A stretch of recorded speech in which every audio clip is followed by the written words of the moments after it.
राधे राधे। शकुनी महाभारत के उन पात्रों में से एक है जिसको हमेशा ही शक की नजर से देखा जाता है। महाभारत के खलनायकों में शकुनी मामा का नाम सबसे ऊपर आता है, जिसने हमेशा ही दुर्योधन के दिमाग में पांडवों के लिए जहर भरा था। उसके इन्हीं कारणों की वजह से हमेशा पांडवों के जीवन में उथल पुथल बनी रही। अंततः जिस कारण युद्ध की नौबत आई। चलिए जानते हैं, आखिर इतना पापी होने के बाद भी शकुनी को स्वर्ग क्यों मिला। क्या शकुनी के पास उसके पिता की हड्डियों से बने हुए पासे थे। शकुनी कंधार नरेश राजा सुबल के सबसे छोटे पुत्र थे। इनकी मां का नाम सुधर्मा था। वेदव्यास द्वारा रचित महाभारत के सबसे पहले पर्व, जिसे आदि पर्व कहा जाता है, उस आदि पर्व अध्याय में इसके बारे में विस्तार से बताया गया है कि शकुनी द्वापर युग का पुनः अवतार थे।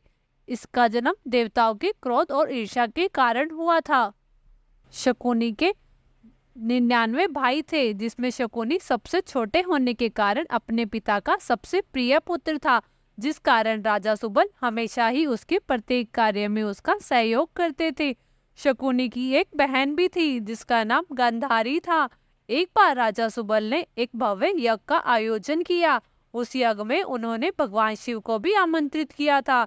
यज्ञ के बाद वहां मौजूद एक ब्राह्मण ने गांधारी को देखकर बोला, इस कन्या की कुंडली में तो एक दोष है। इस कारण से जिस किसी के साथ इसका विवाह होगा उसकी मृत्यु हो जाएगी।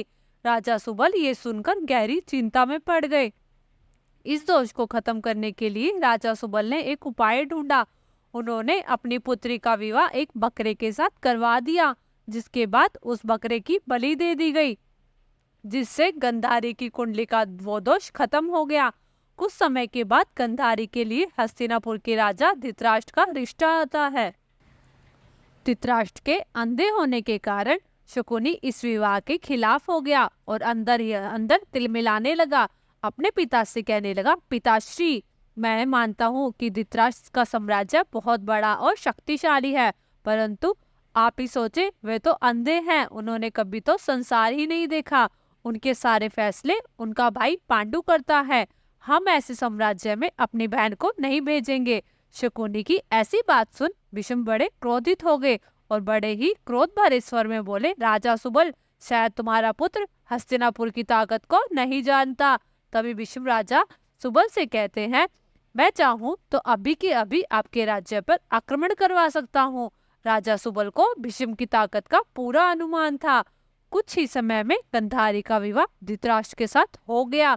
गंधारी की सुंदरता की चर्चा पूरे गंधार प्रदेश में होती थी, खास तौर पर उनकी सुंदर आंखों की, जिस वजह से वो अत्यंत सुंदर दिखाई देती थी, जिसे गंधारी ने अंधकार में धकेल दिया था, क्योंकि धृतराष्ट्र भी अंधा होने के कारण अंधकार भरा जीवन व्यतीत करता था, जिस कारण गंधारी ने भी अपनी आंखों पर हमेशा के लिए पट्टी बांध ली थी, जिससे शकुनी बिल्कुल नाखुश थे। सब कुछ बहुत अच्छे से चल रहा था। एक दिन धृतराष्ट्र को गंधारी के दूसरे विवाह के बारे में पता चल गया तो धृतराष्ट्र क्रोध से तिलमिला उठा। धृतराष्ट्र से ये धोखा बर्दाश्त नहीं हुआ कि उनकी पत्नी का पहले किसी और के साथ विवाह हुआ। उन्होंने गंधार पर हमला कर राजा सुबल के पूरे परिवार को बंदी बना लिया और काल कोठरी में बंद कर दिया, और सजा के तौर पर एक इंसान को जितना खाना दिया जाता है उतना ही खाना उन सभी को दिया जाता था। इतने बड़े परिवार का पेट भला एक मुट्ठी अन्न से कैसे चलता। तब राजा सुबल ने सोचने लगे, ऐसे तो मेरा पूरा परिवार मर जाएगा। राजा सुबल सोचने लगा, इतने से अन्न से तो किसी का पेट भी नहीं भरेगा, जिसके लिए उन्होंने एक उपाय सोचा कि अगर हर दिन एक ही व्यक्ति को अन्न खाने को मिले तो उसका वंश खत्म होने से बच जाएगा और जो धृतराष्ट्र से हमारी मृत्यु का बदला लेगा। इसलिए राजा सुबल ने अपने बेटों की परीक्षा लेने की सोची कि मेरे सभी पुत्रों में सबसे ज्यादा बुद्धिमान कौन है, जो धृतराष्ट्र से अपने पूरे परिवार का बदला ले सके। राजा सुबल ने अपने पुत्रों को बुलाया और एक हड्डी और एक धागा दिया और सभी को इस धागे को बिना छुए एक छोर से दूसरे छोर तक लेके जाएगा, उसे भोजन मिलेगा। परंतु कोई भी ऐसा नहीं कर पाया। अंत में शकुनी ने अपनी समझदारी से धागे के एक छोर पर अन्न बांधा और दूसरे छोर को चींटी के साथ बांधा। अन्न का पीछा करते हुए चींटी एक छोर से दूसरे छोर तक चली गई और इस तरह चींटी के साथ धागा भी एक छोर से दूसरी तरफ चला गया। इस तरह उसने अपनी समझदारी दिखाई और इसके लिए जीवित रहने के लिए एक मुट्ठी अन्न खाता था, जिसे खाकर वो बच गया। एक एक कर उसने अपने सारे भाइयों को अपने ही सामने मरते हुए देखा और अंत में जब सिर्फ राजा सुबल और शकुनी बचे थे और जब राजा सुबल का अंतिम समय नजदीक था, तब उन्होंने धृतराष्ट्र को अपनी मृत्यु के बाद शकुनी को आजाद करने की विनती की। धृतराष्ट्र ने ऐसा ही किया, जो उसके जीवन की सबसे बड़ी गलती कहलाई। इधर राजा सुबल जब अपनी देह का त्याग करने ही वाले थे, तो उन्होंने शकुनी की एक टांग तोड़ दी, जिससे उसे ये देखकर हमेशा याद रहे कि उसने अपने परिवार का बदला लेना है। राजा सुबल ने फिर शकुनी को कहा, बेटा, मेरे मरने के बाद मेरी रीढ़ की हड्डी के तुम पासे बना लेना। जिस तरह मैंने हमेशा तुम्हारी हर बात मानी है, उसी तरह ये भी तुम्हारी हर बात मानेंगे। तुम जिस अंक को सोचकर पासे फेंकोगे, तुम्हें वही अंक प्राप्त होगा। यही पासे तुम्हारे परिवार वालों की मृत्यु के प्रतिशोध का हथियार बनेंगे। इन्हीं पासों से ही तुम अपने मकसद में कामयाब होगे। राजा सुबल की मृत्यु के बाद धृतराष्ट्र ने शकुनी को कारागार से रिहा कर दिया। गंधारी के कहने पर शकुनी को हस्तिनापुर में रहने की अनुमति दे दी। अपने पिता की मृत्यु के बाद शकुनी ने अपने पिता की हड्डियों के पासे बनवा लिए और वही पासे आगे चलकर महाभारत के युद्ध का कारण बने। शकुनी ने अपनी मीठी मीठी बातों के बल से ही दुर्योधन का प्रिय मामा बन गया और उसके मन में पांडवों के प्रति जहर घोलने लगा। शकुनी ने अपने परिवार को अपने सामने तड़प तड़प कर मरते हुआ देखा था, जिससे भूलना उसके लिए नामुमकिन था। आगे चलकर शकुनी ने इन्हीं पासों के जरिए अपने 100 भाइयों की मृत्यु का बदला धृतराष्ट्र के पुत्र दुर्योधन और उसके 100 भाइयों को मार कर लिया। शकुनी ने दुर्योधन के साथ मिलकर अनेकों चालें चली। दुर्योधन ने शकुनी के कहने पर ही भीम को जहर देने की योजना बनाई थी।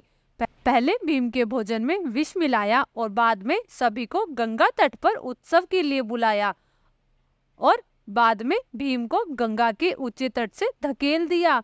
पांडवों को वारणावत भेजना भी शकुनी की ही चाल थी। शकुनी ने लाक्षागृह को लाख का बनवाया था, जिससे पांडव जब लाक्षागृह में रहने आए तो बड़ी आसानी से लाक्षागृह को जलाकर पांडवों को जिंदा मार सके। परंतु जब पांडवों के मामा विदुर को इस बात का पता चला, तो उन्होंने पांडवों को संदेश भिजवाकर शकुनी की पूरी योजना का खुलासा कर दिया, जिससे पांडवों ने लाक्षागृह में सुरंग खुदवाई और सुरंग के माध्यम से लाक्षागृह से बाहर निकलकर जंगल में चले गए। और इधर शकुनी ने पूरे हस्तिनापुर में खबर फैला दी कि पांडव लाक्षागृह में चलकर मर गए हैं। तीसरी और सबसे खतरनाक योजना, जब युधिष्ठिर को इंद्रप्रस्थ का राज्य मिल गया और पांडव सुखपूर्वक रहने लगे, जिसके चलते उन्होंने एक राजसू यज्ञ किया जो शकुनी से बर्दाश्त नहीं हुआ। तब उसने दुर्योधन के साथ मिलकर ध्रुत क्रीड़ा यानी जुए के खेल का आयोजन करवाया और ये शर्त रखी गई कि पासे हर बार शकुनी मामा ही फेंकेंगे। दुर्योधन जानता था शकुनी मामा को कोई नहीं हरा सकता, क्योंकि उनके पास से उनके इशारों पर चलते थे। इस कारण के चलते पांडव अपना सब कुछ हार गए, जिसमें अंत में वो द्रौपदी को भी हार गए, जो सबसे बड़े युद्ध का कारण बना। इस हार के बाद ही पांडवों को वनवास में रहना पड़ा, जिसके बाद कौरवों और पांडवों का युद्ध हुआ।